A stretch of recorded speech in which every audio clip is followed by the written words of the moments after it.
college kids. Yeah. I see these little protesters out there with their little signs with peace signs and hearts on them. They're out there holding hands in the quad. Some of them smoking reefers.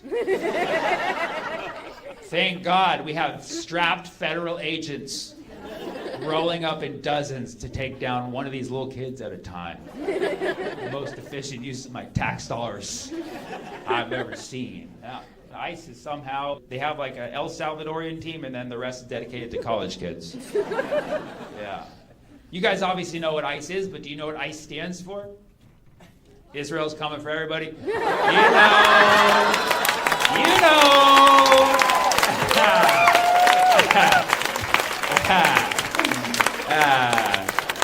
But kind of though. Kind of though, right?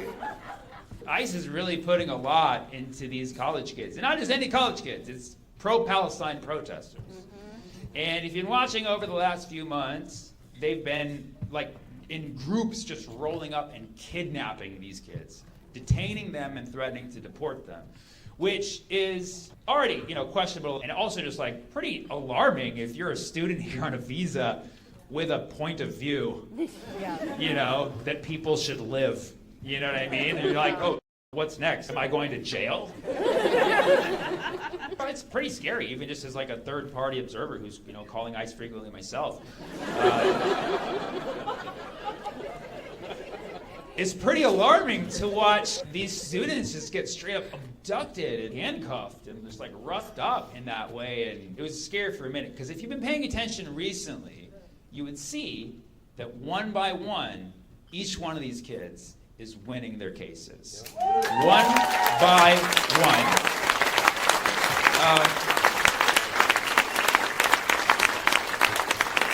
Thanks to something called a due process in the Constitution. And so thankfully the law is starting to work again. However, it's not over. There's a lot of battles that are ongoing. There is one major case that's kind of at the center of all of this, and that is keep your eyes on a man named Mahmoud Khalil. Keep your eyes on this guy. Mahmoud Khalil, if you're not familiar, is a Syrian immigrant of Palestinian origin who moved to the United States on a scholarship to Columbia University. He's a very smart kid. There's absolutely no arguing that. And during his time on campus, he was very active in the pro-Palestine protests, specifically protesting the genocide in Gaza. The U.S. government didn't like this because they're the ones doing genocide. So it's kind of a conflict of interest for them. So they sent federal agents to straight up kidnap him and took him to detention in Louisiana. Which at that point is like, just get me out of the country. You know what I mean? Like personally, I don't know what it's like to almost be deported, but like you take me to detention in Louisiana, like just send me home. You know what I mean? Like that's too swampy for me in there. And they don't get my mouth jokes, so yeah, they straight up kidnapped him, mind you, while his wife was pregnant. It was abusive. So everybody saw this and like, yo, government, like what's up with that? Like you're always known for being so kind-hearted. Like why did you suddenly switch teams like that? And the government's like, we had to get this guy. Okay, because he's a terrorist. You're like, why? What's your proof? He's like, well, he was on campus handing out terrorist pamphlets, probably giving out little terrorist gummy bears with it too. We saw him looking at the students. He was giving them the terrorist smile. You're like, wow, this is some really good evidence. What do you have as proof? Like, here's a picture of Mahmoud smiling. And you're like, wow, so you have nothing. That's all they have is just pictures of him smiling. Look up a picture of Mahmoud Khalil. He's like the sweetest looking guy. Every picture of him, he's just smiling wearing a pink polo shirt. Like he looks like he'll you up in chess. You know what I mean? Like, he looks like he'll give you a hug. You'd be like, wow, that was a really good hug. You know? Like, he's a teddy bear. He's adorable. Like, dude, like, why'd you choose him as your fear campaign to try to suppress the movement? Like, I have 3 cousins who look like terrorists. I could have helped you out. One of them actually might be a terrorist. I don't know. Like, I don't know. You could use them, you know? But you chose the sweet, innocent looking teddy bear guy, you know? It's like, you up, government, man. You up. you got to give it to the government. They tried, man. They tried to make this fear campaign. They gave it a good college try. But they messed up. They messed up because I don't know if you can tell by his name, but Mahmoud Khalil is Arab, okay? And every Arab knows 7,000 lawyers. They're all in our families. Any typical brown family, you're either doctor, lawyer, engineer. That's it. Khalas. Doctor, lawyer, engineer. Right? Yes, 1 out of 1,000 times, stand-up comedian. Okay? Somewhere along the line, someone makes a wrong turn, has to deliver the message. Okay? But typically, doctor, lawyer, engineer. Okay? So 1/3 of my family is lawyers by blood. Okay? Yeah. And I almost went to law school. Almost. So I can say confidently, the Arab lawyers, we good. Yeah, we good. Are there any Arab lawyers in here? Okay. Well, one. Yeah, we good. We good. The government, they went after Mahmoud Khalil because he's on Columbia campus. Columbia is like the hub of the Palestine protests in the nation. And so they thought if they get this guy, because he was a leader of their movement, it's going to set an example nationwide to suppress the movement. That's what they thought. But they messed up because Mahmoud Khalil already had like 100 lawyers ready to go. And Arab lawyers, I'm telling you, we good, like, we good, okay? Arab lawyers, we will you up, okay? In the courts. Not the basketball courts, okay?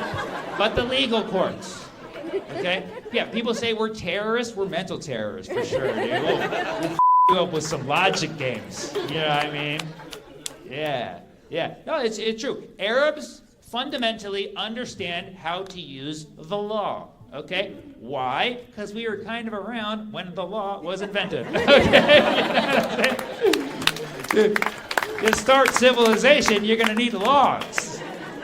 So Mahmoud Khalil, he has an amazing legal team already. And if you don't believe me, you think I'm just talking because I almost went to law school, okay? I mean, like, almost. Like, I looked into tuition and everything. And it was too much.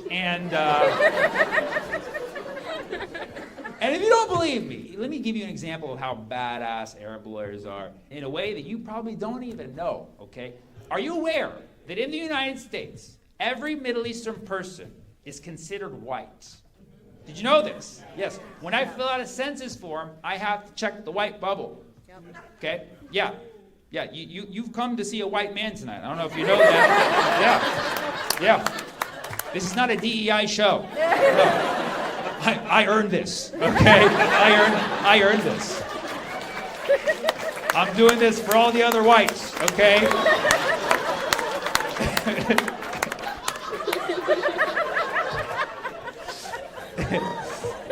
We're out here, man. We're out here. We're proud, right, guys? Come on.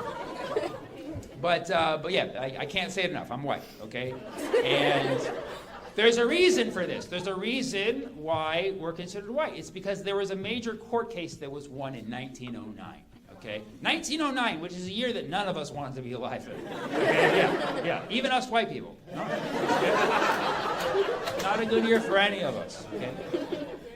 And in 1909, in the United States, there was a Syrian immigrant, much like Mahmoud Khalil, who moved to the United States to pursue a better life for him and his family. He moved to Los Angeles and wanted to be a police officer, okay? Not my first choice of profession. Personally, I wouldn't come here as a foreigner and be like, LAPD, let's go.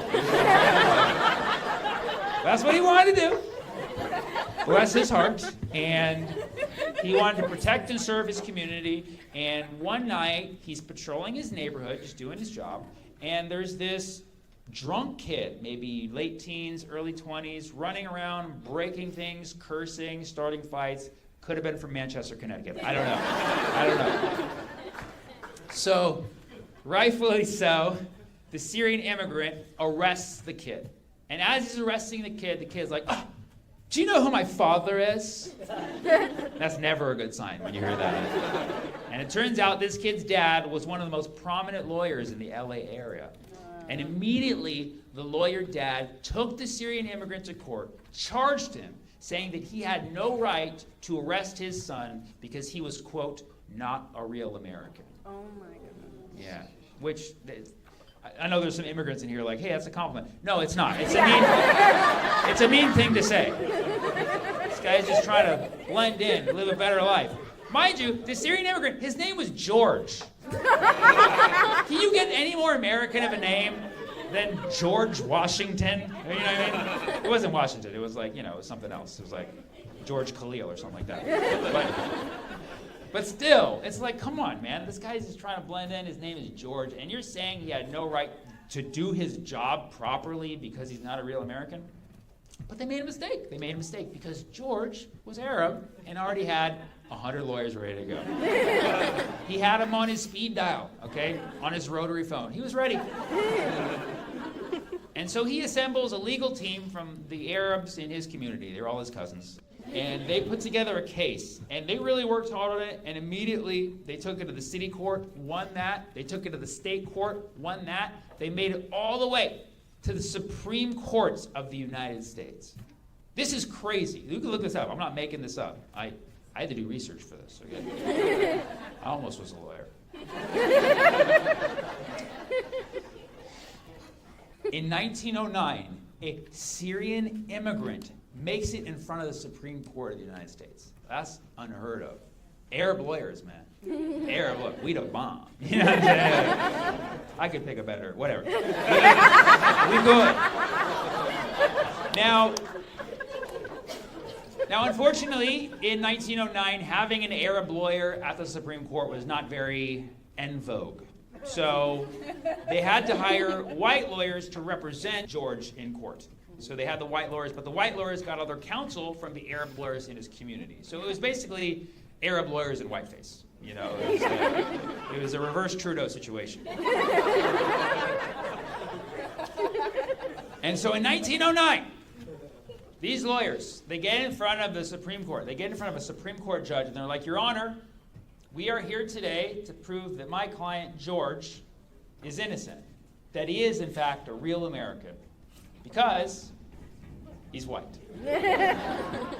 And that is our case.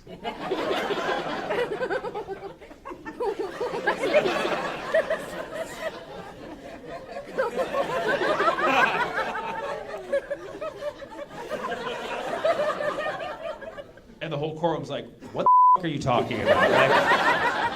Well, he's not white. Like, we see how the beard curls, you know what I mean? He's got like a 9 o'clock shadow, you know? Like, this whole courtroom smells like olive oil. He's not white. Okay? They're like, no, Your Honor, we'll prove it, We're just gonna ask a few questions, okay? First question, Your Honor. Exhibit A, where is my client from? The judge's like, LA. He's like, no, where is he from? And then the judge is like, the Middle East. And the lawyer's like, more specifically. And the judge is like, the Levant, the Levantine region. And the lawyer's like, nailed it. Next question. Your Honor, Exhibit B. Who is your Lord and Savior?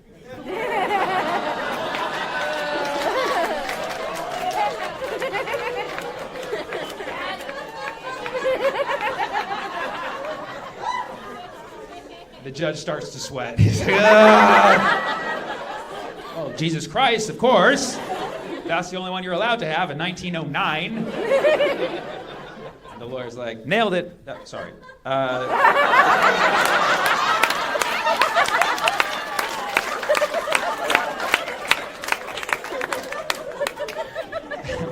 We just have one more question, Your Honor. Your Honor, Exhibit C. Where is your Lord and Savior from? And now the judge is in a pool of sweat. He's like, you know what? Your client, George, is innocent because he's white. From then on, they made all Middle Eastern people in America white because they would rather make Middle Eastern people white than make Jesus Christ brown.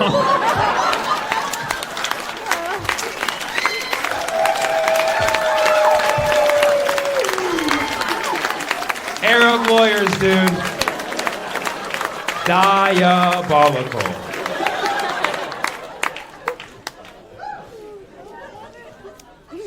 So I'm calling it right now. Mahmoud Khalil is going to win his case.